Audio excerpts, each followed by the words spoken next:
Brought to you by Puffin.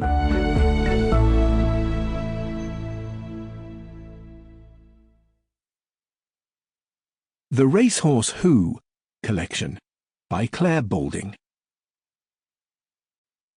The Racehorse Who Wouldn't Gallop, written and read by Clare Balding. Hi there, this is Clare. Thank you so much. You're about to listen to a story that I dreamt up, but most of which is based on fact. So a lot of the things you hear actually have happened or will happen on Derby Day. I hope you enjoy it, whether you know horses and ponies or whether you've never met one or touched one or seen one before. I hope you'll enjoy the tale you're about to be told. Chapter 1. Charlie Bass woke early, partly because her window didn't have any curtains, and partly because Boris the Border Terrier was licking her face. Boris wasn't technically allowed to sleep on Charlie's bed. He spent every evening curled up neatly on an old blanket in the corner of her room, not far from the saucepan that collected the drips that found their way through the roof when it rained.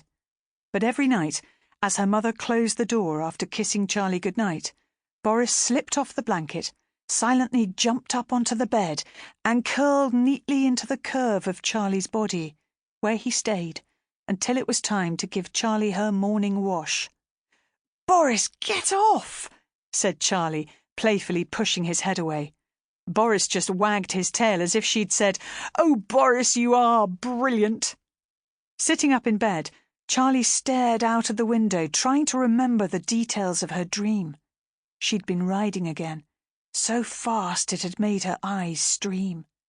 In the clouds, she imagined she could see the shapes of horses, a whole herd of wild grey ponies from the Camargue, galloping on a beach in France.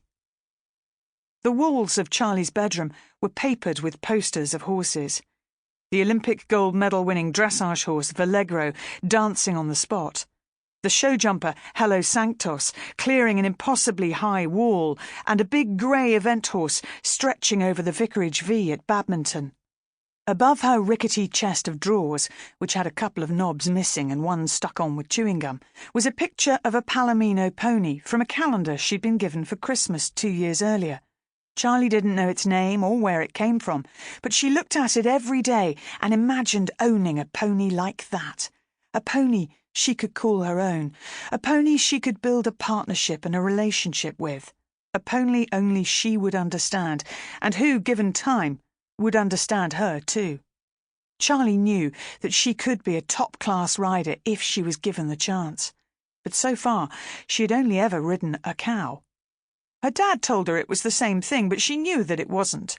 Charlie couldn't imagine a life that wasn't surrounded by cows and chickens and pigs and large muddy fields. Her family lived on a farm at the end of a long and bumpy drive in the middle of nowhere. They were 5 miles from the nearest village, 20 miles from the nearest town, and it was so dark at night that the stars were bright and clear. Boris licked her again, and Charlie ruffled his head, sniffing. He'd clearly been rolling in the muck heap again. "Come on, Boris, you stinky boy, let's get going," she said. "We've got eggs to find and pigs to feed."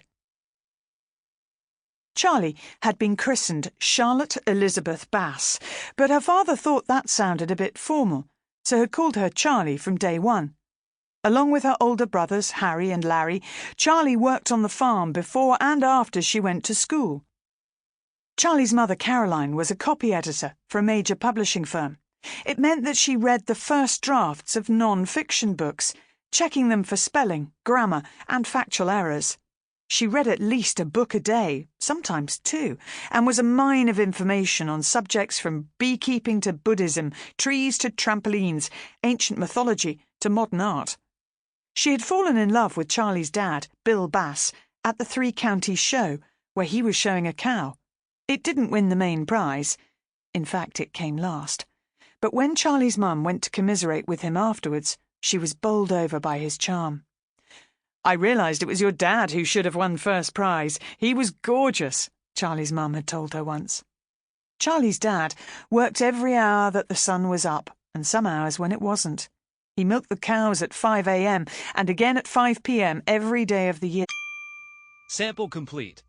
Ready to continue?